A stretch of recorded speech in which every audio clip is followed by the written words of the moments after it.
Today, we are extremely pleased to have with us Ellen Litman. I'm just going to read a little bio of Ellen, which you can read along with me on the screen right here. Ellen is the author of 2 novels, Mannequin Girl, her more recent novel, and The Last Chicken in America, which was a finalist for the 2000 LA Times Art Seidenbaum Award for First Fiction, as well as the 2008 New York Public Library Young Lions Award. Her work has appeared all over the place in great journals. She is currently the Associate Director of Creative Writing at the University of Connecticut. And by the way, I did my PhD at the University of Connecticut and was fortunate enough to get to know Ellen a little bit while I was there. So it's very nice to have her here with us. I will add this, too, about her work. My students and I have been reading together in 2 of my classes, The Last Chicken in America, which is an interesting book. It's a book of short stories, but they're all sort of laced together to create a kind of novel. And it's been an absolute pleasure to read the book with my students. It's been very instructive. We've been looking very closely at the way Ellen Litman constructs imagery, evokes characters, settings, and also in the larger way, the way she constructs the entire book. So it's just been fascinating to read the book along with my students.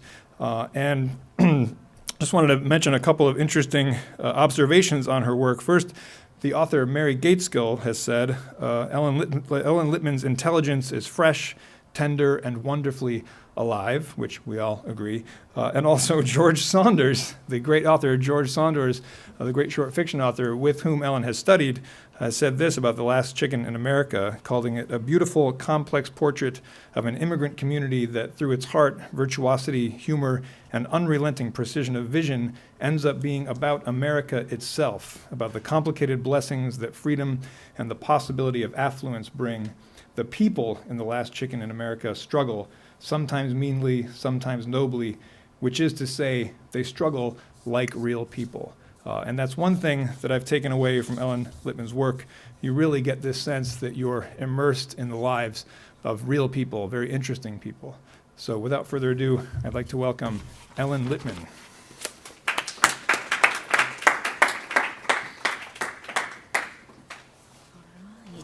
Thank you so much for having me here, for inviting me, and you guys are so lucky to have Ken Cormier here. We miss him terribly at UConn. He has just always been such an inspiration, and his creative projects. So yeah, I'm looking forward to reading a bit and talking and maybe answering your questions. And wanted to say a few words before I begin, since I am going to read from The Last Chicken in America. It is a book about immigrants, and today is probably a difficult day for many of us, for me definitely. And I think the most difficult part for me has been seeing the hatred directed at immigrants that we've seen in the past months, both legal immigrants and illegal immigrants. At people who appear different due to their religion or background or race or accent. And I'm an immigrant myself. My family and we came to the States in '92. We came to Pittsburgh, Pennsylvania. We were refugees from Russia.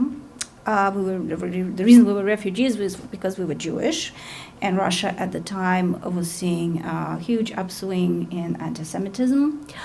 So in many ways, we were really lucky. We had relatives in Pittsburgh who were able to sponsor us. We had a Jewish community who arranged for us English lessons and helped with rent payments and offered some career guidance. And immigration is really hard, which if you read the book, you probably got that sense. It's hard no matter what, no matter who you are. Whether you immigrate alone or with your whole family, it sort of turns you inside out. It makes you doubt yourself. You have to live through a lot of humiliations. It can destroy families in the process. And I wrote a book about it based on what I saw, what I felt, what immigration meant to me at the time. But now when I think back to my experience as an immigrant in America, I realize how ridiculously easy we had it. compared to many. We were white. We came from Eastern Europe. Our religion, or lack of thereof, was accepted in the society at large, and we were not seen as a threat. And if we kept our mouths shut, we could kind of blend in and be not conspicuous and feel sort of safe. It was a sense of safety that we enjoyed, I think, the most when we arrived. And many immigrants don't have that luxury. They look differently. Their religion is seen as a suspect these days. They might be demonized by politicians and the media. They are hated for supposedly taking, quote unquote, our jobs. Or they're seen as potential terrorists. And America is often described as this wonderful melting pot and the land of immigrants. But if we study history, we know that America hasn't always been good to its immigrants. We know that at various times there were groups of immigrants that were prosecuted, German Americans, Italian Americans during World War I, Japanese Americans during World War II. And so today, the day after the elections, what worries me the most is the future and the fate of immigrants, of immigrant families in America. My 7-year-old daughter knows that we are a family of immigrants. I come from Russia. My husband comes from South Africa. And she also knows that we'll probably be okay because we're white. And she understands that she can feel a lot more secure than some of her classmates in second grade. You know, the girls whose family came from different countries, whose names, whose accents, whose way of dress, or the way they look, makes them sort of visible as immigrants, and she worries about them. And the only thing I can say to her is that we've got to try to protect them, and we've got to try to keep them safe. So that's sort of my little preamble to reading from my book about immigrants. So how many people have read? Have most people read here? Yeah, okay. So the way the book is, for those who haven't, the way the book is structured, it's basically it's a collection of linked stories. I didn't actually think of it as a novel as I was writing it, but my publisher then decided to sort of sell it as a novel and stories. But I always knew that I wanted it to be linked. So all the stories are set in Pittsburgh, in this community called Squirrel Hill, where a lot of Russian immigrants have settled. And there are some recurring characters, and there is sort of a thread of stories about one particular protagonist, Masha, who arrives with her family right after high school to Pittsburgh. So I'll read a little bit from one story and then from another story about her, and then we can talk. Sounds good? The Last Chicken in America. I think a supermarket is a poor place for romance to begin.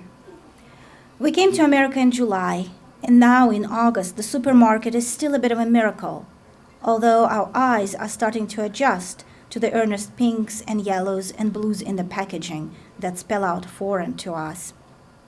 We don't have a car yet, and our trips to the supermarket are long processions along Murray Avenue, past the BP gas station, the karate studio, and the funeral home. The giant eagle is at the far edge of Squirrel Hill, bordering on Greenfield. Of the three of us, my mother is the most impressionable. While my father and I trail behind, she gets carried away with her shopping cart, marveling at the display of frozen pizzas, calculating the best price for a pound of apples. She follows the supermarket circulars as if they were a map to a treasure island, and soon we lose her. "Masha, where's your mother?" my father says. We find her in the aisle of canned soups.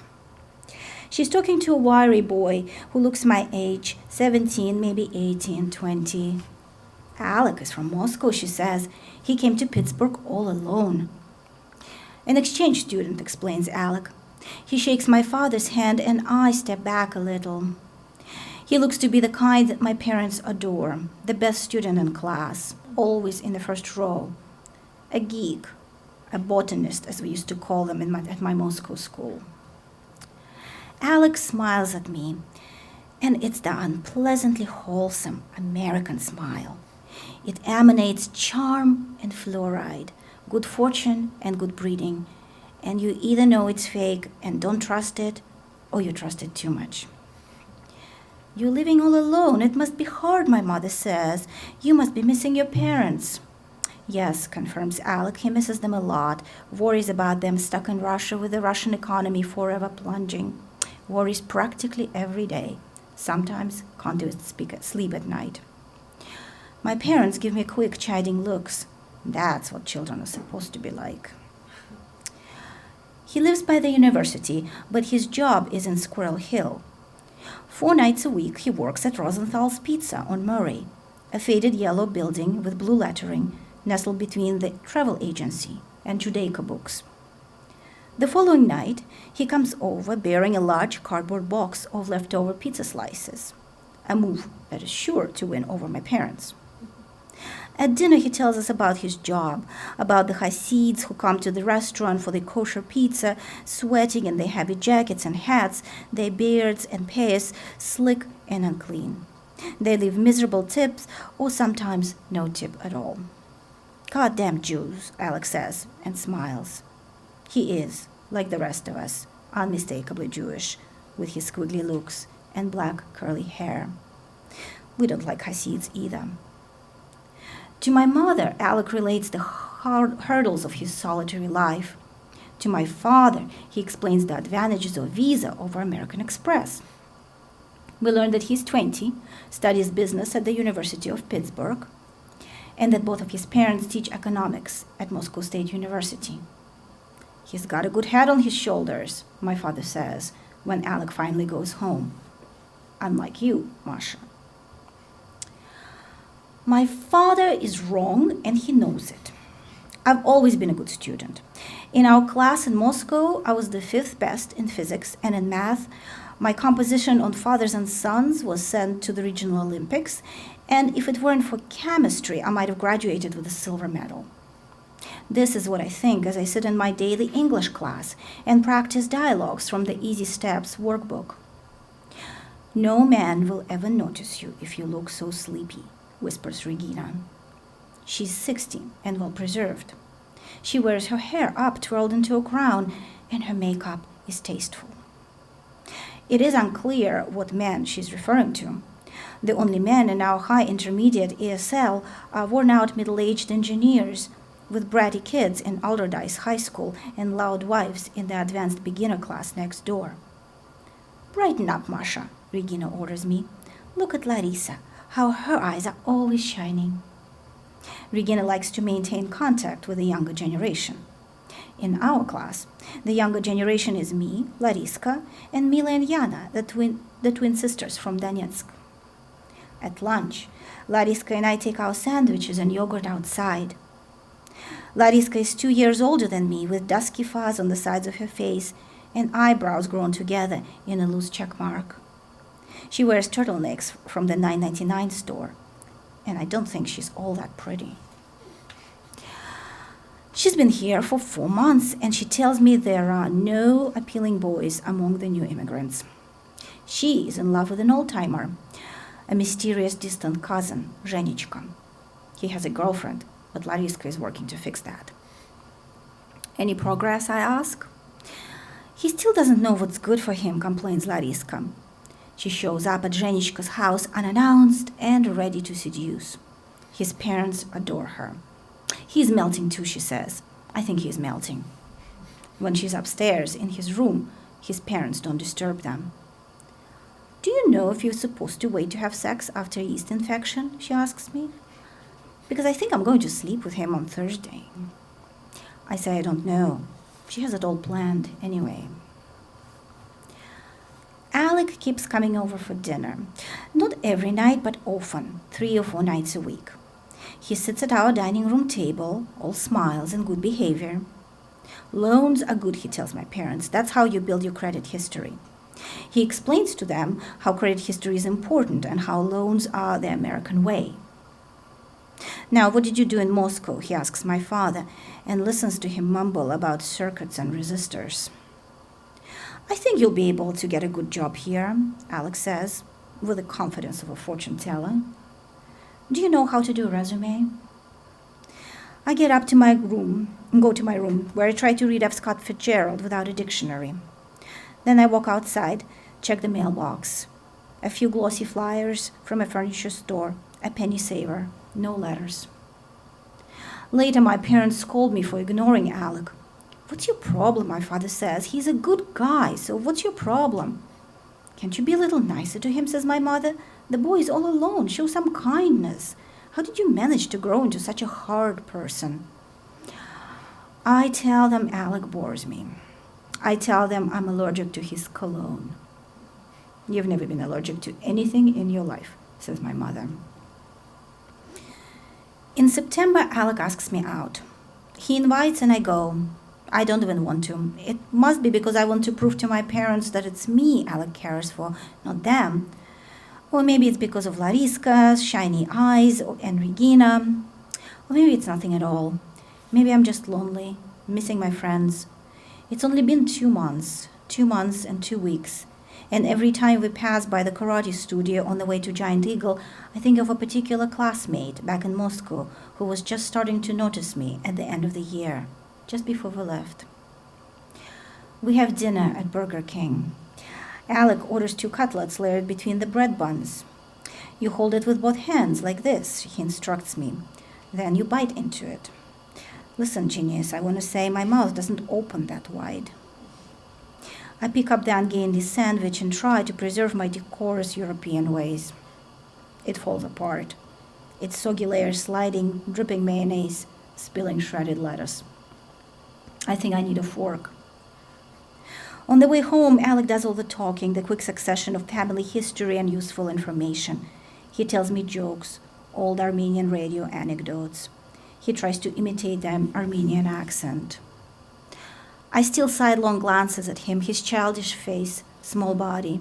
So, Manya, he says, and I cringe at this unwelcome variation on my name. What are you going to study at the university? It's Masha. I hate it when people called me Manya.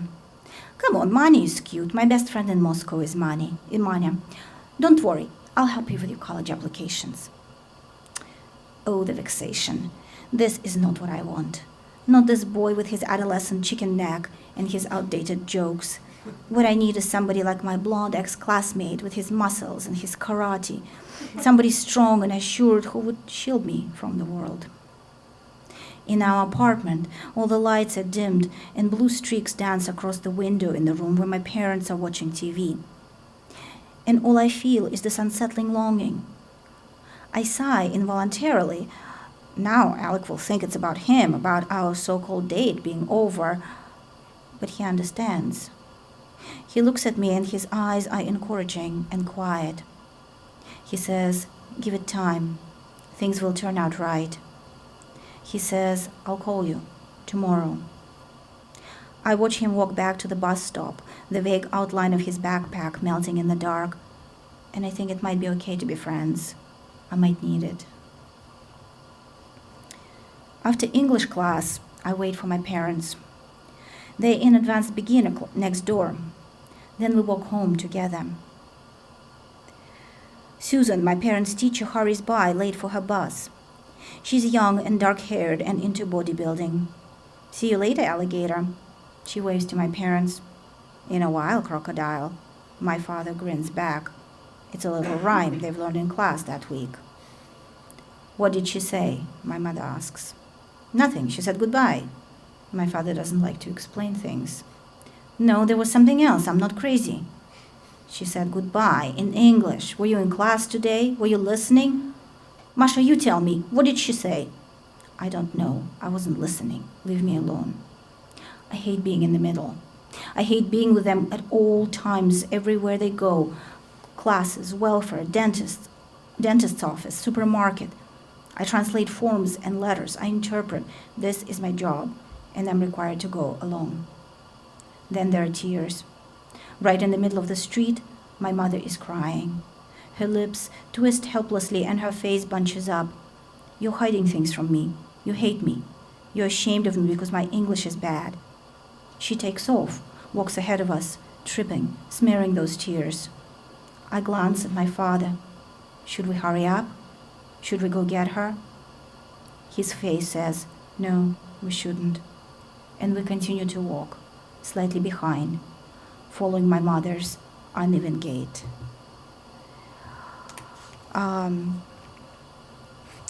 So I think I will pause this story here, and those of you who read it, they know what will happen next. And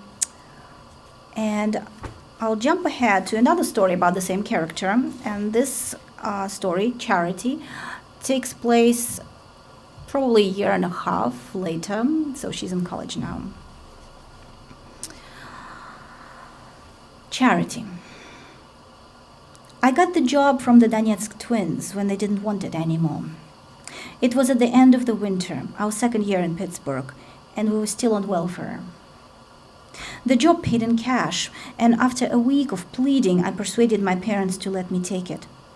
You don't need a job, they said. It was technically true. We bought groceries on food stamps, paid rent with the welfare money, and my college expenses were covered by loans and grants. If I needed new clothes, we drove to Gabriel Brothers, a huge, ugly store by the Century 3 Mall, where poor people shopped, and where a $4 pair of jeans with holes was considered, quote, a value-priced item. Your job is to study, my parents always said, but I'd grown sick of asking them for bus fare, cosmetics, or snacks. All my jeans had holes in them. The job was in a nicer part of Squirrel Hill on Northumberland, a clean, slow street with slanted lawns and tidy brick. The house, when I found it, was prim and narrow, its walls like a new chocolate bar. I'd been told to use the entrance on the side facing the driveway. Pamela let me in. She was holding a bowl of noodles, stirring them with a fork. She was big and goofy-looking, sweatpants droopy at her knees, a pink candy wrapper trapped in her hair. "Tell me your name again," she said. She led me through parts of the house, the labyrinth of freshly painted rooms, parsley and lavender. When we got to the kitchen, there were buckets of spackling compound on the counter. The floors were covered in plastic. "We're expanding," said Pamela, and she stretched out her arms as if to show how rapidly they grew. We went into the family room, vast and mostly unfurnished. The kids weren't there, the boy on the floor in front of the TV, and the baby asleep on the love seat. Pamela said, "Guys, this is Marcia." The baby didn't move. The boy looked at Pamela quickly. "Is she from Russia like the others?" "She is," said Pamela. "She's Marcia from Russia." "Masha," I said, no R. "They might call you Marcia anyway," said Pamela. "It's their aunt's name." She asked me if I had a driver's license. I didn't. She asked me what my parents did. I told her they were unemployed. She asked me if I was in school. I said yes. I was a freshman at Pitt studying computers. It seemed to surprise her. Not Carnegie Mellon? And I could imagine the rest of it. A bright, hard-working Jewish girl like you? I said I didn't like Carnegie Mellon's attitude. It wasn't exactly true. Carnegie Mellon didn't want me. There had been a barricade of tests. On the TOEFL, which I took twice, my scores turned out mediocre. On the SATs, I did okay in math, but lapsed on logic questions, and my reading section was a wreck. I'd gone to the admission office to explain. I wasn't a bad student. In Russia, I used to be one of the best. They said I should consider other options. Pamela said Carnegie Mellon was an excellent place. She put on her parka, which was purple and stained with traces of sawdust and plaster. "If somebody calls, take a message," she told me. Then she left, and I stayed with the kids, one asleep, the other ignoring me. This was a horrible mistake. To get along with kids, you needed something. Confidence, liveliness, earnestness, something the Donetsk twins must have had. I had none of those qualities. The only thing left was to huddle on the floor at the foot of the love seat and wait. The boy watched cartoons and snacked on pretzels. The baby slept. After a while, I thought perhaps this wasn't so bad. The TV softly muttering, the room turning murky. We all might stay quiet like this for an hour or so, and then Pamela would come back. It only lasted 20 minutes, though. The boy abandoned his TV, and I followed him into the kitchen, where he perched on a chair and seemed to be waiting for me, his eyes bright like cherries, searching, beseeching. I didn't remember his name. Either Pamela hadn't told me, or she had, and I'd forgotten it in my nervousness. "Let's order pizza," he said. I said I didn't have any money. "Let's put it on your credit card," he said. I didn't have that either. "Okay," he said, thinking, "okay." I asked him his name. He said Kevin. He was in first grade. His father was a doctor. His uncle was a doctor, too. His mother wasn't anything. He would go to Yale, like his father and uncle. They'd been roommates in college. In their dorm, they had a little fridge because their food had to be kosher. "Do you keep kosher?" he asked me. I didn't. It had been different in Russia, and I tried to explain in a way a first grader might understand. He said, "Jews have to keep kosher." I was having a difficult winter, and I didn't know why. I had meals with my family, salads with sour cream, microwavable pizzas from Giant Eagle, hot dogs swelling in boiling water. After dinner, I studied. By 10 o'clock, I usually was asleep, which my father said wasn't normal for a college girl of 18. I rarely went out. I used to look forward to college life. I would picture a small, beautiful campus full of benches and sculptures, with students lounging on freshly cut lawns and falling in love with one another. But at Pitt, the campus was crisscrossed by traffic, scattered, and the students were in the thousands. They traveled in streams in between the classes, from Langley to Hillman, from the Benedum Computer Labs to Litchfield Towers. At the center stood the Cathedral of Learning, skeletal and tall, with long lancet windows, pointed arches, and a vaulted lobby like a cave. It was where I had most of my classes, where I studied during breaks and ate my sandwich and banana lunches. Sometimes I went up to the 36th floor, which was as high as you were allowed to go, and where tourists appeared in clusters to take in the view. I'd sit with my back to the windows and read Russian classics. My life consisted of the shuttle rides to the campus and back. The university shuttle that circled Squirrel Hill carried a good deal of Russians.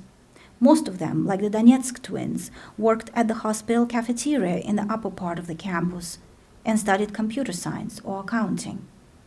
They gossiped on the way to classes and generally kept to themselves, and by the end of the day they were back at the shuttle stop, smelling of grease and wet paper towels. I envied them. Aside from my best friend, Lariska, I didn't have any friends. And as for Lariska herself, she was never around. She had a new beau from Boston and a job at the Benedum Computer Lab. My schedule at Pamela's was flexible, which is to say I came whenever I was told to, at 2 or at 3, or sometimes in the morning when I didn't have classes. And I stayed until Pamela said to go home. The pay wasn't great, $4 an hour. I knew that others in similar jobs were paid better. But the work was so easy I couldn't complain. The kids didn't involve me in the games. Sometimes I had to change the baby's diaper or put a slice of pizza in the microwave. Also, the basement was being remodeled, and I had to make sure the kids didn't go in there. I used the time to study. When I needed a break, I went to the kitchen to find some styrofoam containers with popcorn chicken, egg rolls, and my favorite, the mushroom and chicken dish called mugu gai pan. I'd pick from each container, though not so much that the loss might be noticed later. I'd eat right there, standing by the open refrigerator, cringing, ashamed of myself. Afterwards, I'd wash my hands and return to the kids in the family room and watch cartoons with them. They were an odd family. The boy seemed a little unstable, on a bad day, forbidding, on a good day, needy, almost delicate. But the baby was worse. The beautiful 2-year-old with silk ringlets of hair. Every week he left bite marks on my arms and my wrists. Pamela said, no biting, but you could reason with the baby. You couldn't prevent it either. He was surreptitious, cuddly, and dear, so you couldn't really foresee it until you felt his teeth closing and pinching. I never understood why Pamela needed me there. She didn't work. She said they could afford it, her not working. She told me the price of the home and all the things inside it and how much her husband earned. At night, the husband came from work, his eyes behind thick, foggy lenses, his hair like the baby's, in thin, sweaty curls. Pamela went to meet him at the door. They hugged. Together, they looked enormous, like two magnificent white bears. He was a psychiatrist and spoke in a thin, clinical voice. I watched him and Pamela. They were unbeautiful, but they made sense. I wondered how they met. It couldn't be just money. They had to be in love at least a little to become so big, so twin-like, so oblivious to the rest of the world. Friday night, they had Shabbos. Pamela prepared a meat dish, her special, and served it in the small metal pots. She found some candles, cleared one end of the dinner table, enough for two to sit in comfort. The kids and I weren't involved. I loved to watch the preparations, the dinner itself. The moment when she closed her eyes, lit the candles, recited a blessing. She said to her husband, Shabbat Shalom, hon. I thought it was a beautiful tradition, the sort I'd be keen to take up, except that I had no one to make Shabbos meals for. The year before, we'd lived in an apartment across from the Jewish Family and Children's Service, and as new arrivals, we were required to report there. At the first appointment, we were told that the Jewish Federation would pay our rent and the first 90 days. In return, we'd work on our resumes, attend tutorials and ESL, meet periodically with the career development counselors. We'd behave like Americans by washing every day and dressing appropriately in variedly colored clothing. We were encouraged to affirm our faith by frequenting one of the synagogues. Ever since then, I showered incessantly and daily changed my turtlenecks. I had 7 of them in all colors of the rainbow, except instead of green, I had black. We'd gone to the synagogue once, on Yom Kippur in September. We walked to Beth Shalom on Beacon Street. The entrance was crowded. My father was handed a spare yarmulke and something that looked like a towel. Inside, the synagogue was big, like a theater, with tiers of upholstered seating, stained glass windows, and bright round lights embedded in the ceiling. The service had already started. It was mostly in Hebrew, which neither of us knew. I had a hard time concentrating. I waited for it to feel meaningful. When the cantor started singing, I felt sad.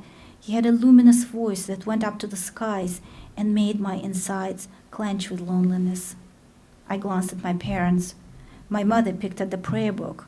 My father sat shriveled under an unfamiliar prayer shawl. They were filled with stifling discomfort. American Jews had it easy. They all seemed well off, and except for Hasids, they weren't too conspicuous. In the proverbial American melting pot, they could pass for Italians or Greeks. Not that they had any worries. They took pride in their Jewishness. They celebrated it by building community centers and synagogues and by sponsoring immigrants from Eastern Europe. We never went back to that synagogue. On the way out, my father forgot to return the yarmulke and tallit, and a yeshiva boy had to be sent after us. At home, my father said he was tired of living on charity. My mother said we didn't have a choice. Your parents have jobs yet? Asked Pamela. It had been 3 weeks since I'd started working there. I said no, not yet. What about your boyfriend? Do you have a boyfriend? I said yes and yes, 2 jobs plus some translations he did for the Slavic languages program. What I meant was he was my ex-boyfriend. We'd broken up last spring, and he was now seeing a Japanese girl who majored in speech pathology. He still called me, though. He said he felt responsible for me, which was exactly what he told me last year about his previous ex-girlfriend. Slavic languages, Pamela shook her head. She doesn't keep kosher either, said the boy. It's none of our business. We were driving on Murray. We often did. Pamela at the wheel, me with the kids buckled up in a sticky back seat. She wouldn't say where we were going, but the kids seemed to know, and I tried to deduce it from Kevin's moaning and the baby weak bleeps. Sometimes it was a restaurant, Mr. Ying's or McDonald's. Other times it was a building supply superstore in Monroeville. I was hoping for Mr. Ying's. You don't want to marry too early, said Pamela. She herself married late, close to her 40s. How old is Masha, said the boy.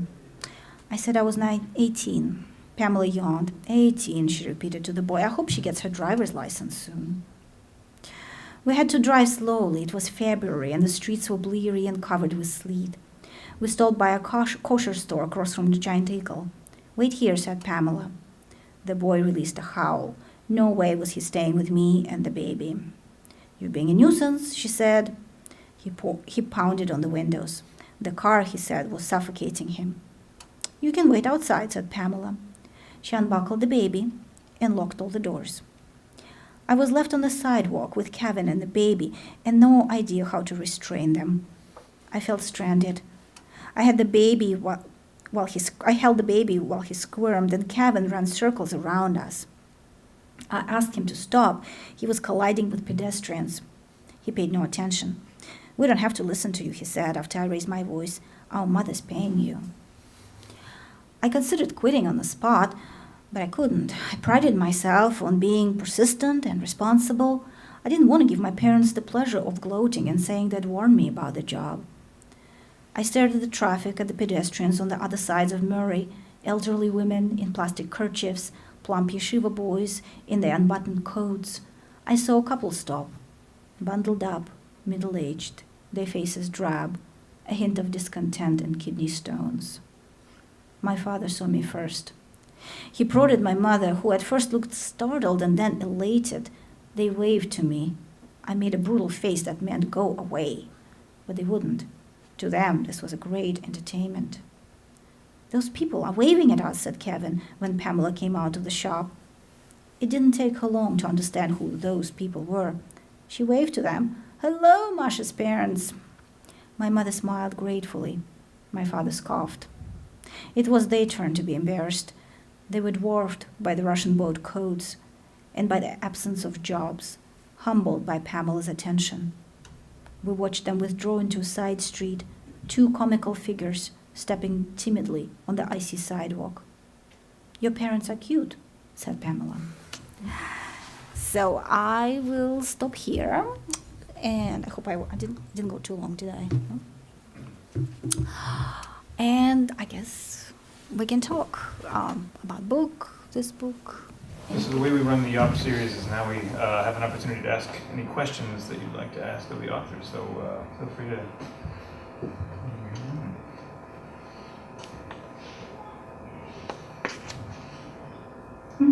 Before you said you had been planning to make this a novel, but your publisher sort of pressured you into it or whatever.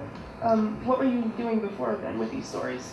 I just saw it as a kind of a collection of linked stories. Sort of with a thread. I love the genre of linked stories. I don't think it's always amounts to a novel. But, and they didn't really pressure me. They just put a novel in stories underneath. So I was like, so when someone asks us, when did you decide to write this as a novel in stories? It's like, I didn't. The marketing of Norton did. So it's a little funny in the sense that sometimes, you read someone makes a comment that it was good, but it didn't feel like a novel. And I'd feel like, I didn't write it as a novel. Of course it doesn't feel as a novel, but now it's known as a novel. I mean, one of those days I would like to really intentionally write a novel in stories with the idea of it being a novel. And I have something in the works, but we'll see. I had a question. Mm-hmm. And then you obviously, you emigrated from Russia, you live in Pittsburgh, so we can see autobiographical stuff going on, or we assume there is, but it's published as fiction. And so I wonder about, we talk a lot about starting from real experience and writing, but then letting fiction sort of do its work on that. So where's that line for you? Or how do you let fiction into what seems like maybe stories that are based on your real experience? I think, first of all, I greatly admire people who write memoirs, and I feel I could never pull it off because I just feel like, wow, my life is so boring.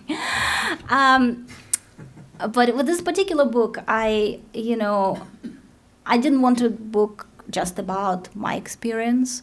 I really wanted to create a community and show what immigrant experience was for, well, someone like myself, someone who arrives with family and children, someone who arrives at the end of his life, rejoins with his family. What is it like when you're a high school student, who've been here since, say, 12, So it was important to me to have this different voices and different stories. That's like what my idea of the book was that. So, and then of course there's a thread of stories about Masha that are sort of closest to my experience. And you start with your own experience, I suppose, but then there's this kind of liberating moment where you realize that, wait, it doesn't have to be like this. I can just completely, this is fiction. I don't have to stick to, what happened to me. And sometimes it takes a while to get to that moment. Sometimes, you're writing fiction, but you still feel constrained somehow in your subconscious by, well, after A, B should happen. It's like, and then suddenly, it doesn't. It can be anything. And so you dramatize things and, throw away things that are boring or that don't work or they don't fit, so. I was just wondering, coming from Russia, did you feel like there was a language barrier or issue when you were writing this here? Sure. Yeah. It took me a really long time to even start writing, to attempt writing. I always wanted to back in Russia. Then we immigrated, and I was like, well, that dream is dead now. And then I started college, and I was a transfer student. I actually, when I came to the States, I was older than the character Masha. I had 2 years of college in Russia. So and I realized that I did really well in all my classes that required writing. So I felt, so that was kind of the first moment that, well, maybe I can. It's like, okay, I have problems with, obviously language barrier, but I still have that instinct for telling stories. So maybe, but still I was a software developer for 6.5, 7 years before I went to grad school. Somewhere in there, I started taking classes at night, while I was still a software developer, and feeling just so at sea and so scared. And then it was just like, okay, I'll take this class at night, and I might find out that no, there's no way I can be a writer. But I was lucky. I had some very encouraging teachers who sort of pushed me forward, pushed me to take another class, and gave me good feedback, and also encouraged me to look at the language barrier not as an obstacle but as an opportunity. That sort of a certain fresh way of looking at language,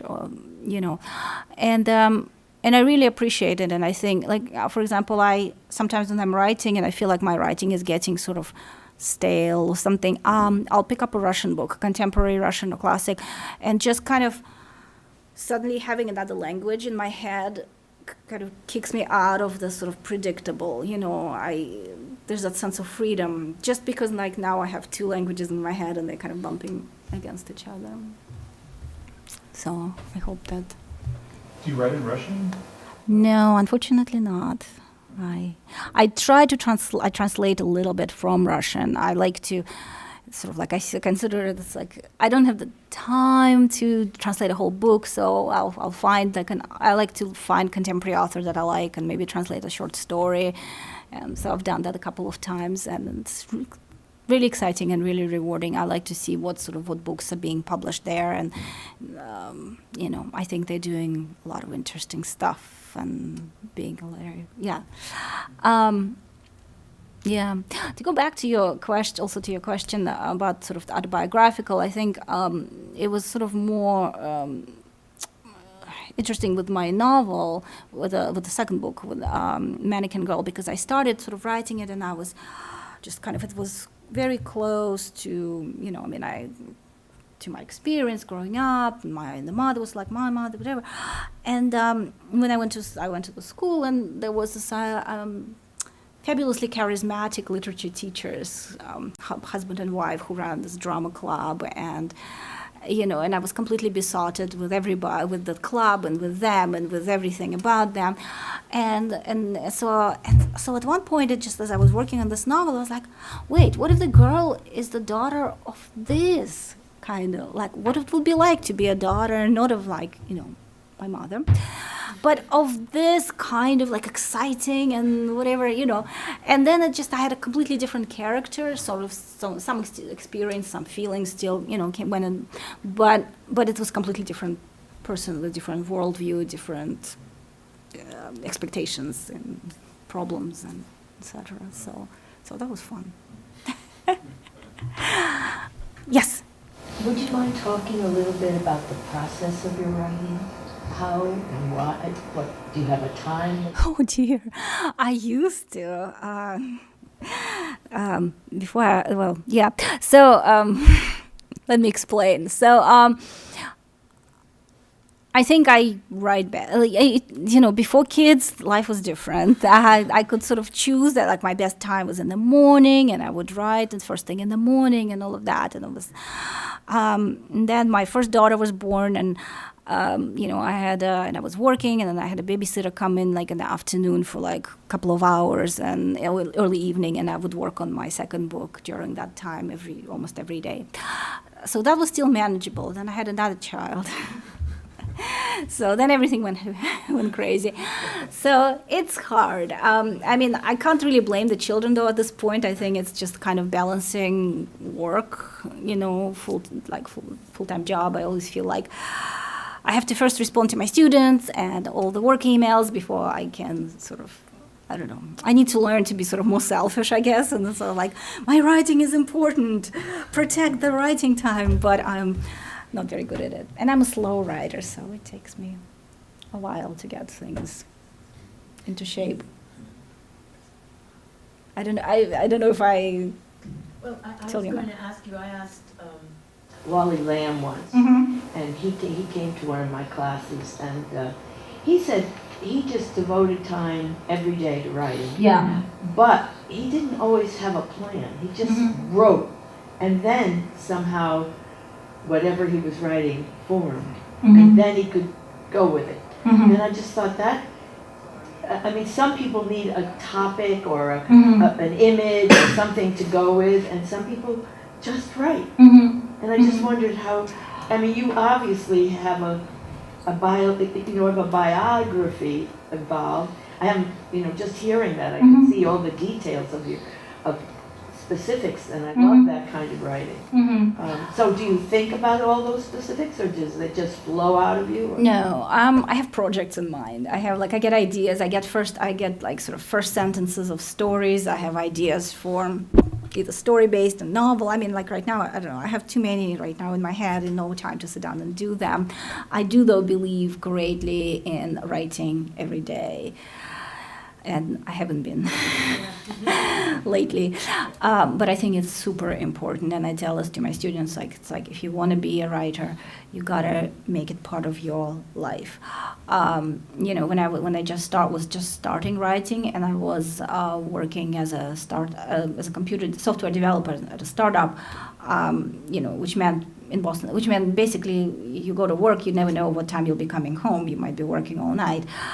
So I would get up at 5:30 every day, so I could put an hour or two of writing before I had to go to work, because that was my guaranteed time.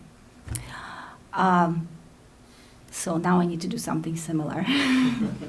As soon as my second child starts sleeping through the night, I'll do something like that. So, but yeah, no, I think I just get ideas. I usually start with like this first line and something that intrigues me, and then I'll go from there. What do you teach? I teach freshman English, but I haven't taught writing. And I do write a little myself, but I too cannot find time, even now. It's so hard. And I just wonder, do you segregate yourself from your family? Do you go to a special room? Do you go to the coffee shop? It varies. I mean, I have like my office sort of at home where I, have all my stuff and all the extra stuff like clothes and stuff gets thrown there sometimes. But it's supposed to be the office. But, and this is where kind of I do, all my Yukon work. And also, not all, I work in my office, but lately I've been just like, whatever works best. Sometimes I can write at home. Sometimes I feel like if I stay at home, I'll be worrying about tidying up, and I need to go to Starbucks in order to just separate myself from the anxiety of living in messy life. That also, sometimes I go into my office at work, if I have like office hours and whatever meetings, and I would just try to close my door for the first hour, just spend the first hour writing before doing all the other things. So at this point, it's like, oh, I'll take anything. Yeah. We should probably wrap up because there are books available at the table in the back, both of Ellen's novels. And if you do have books, I'm sure Ellen would be willing to assign maybe. Got a table back there for that. Absolutely. So thank you all for coming and thank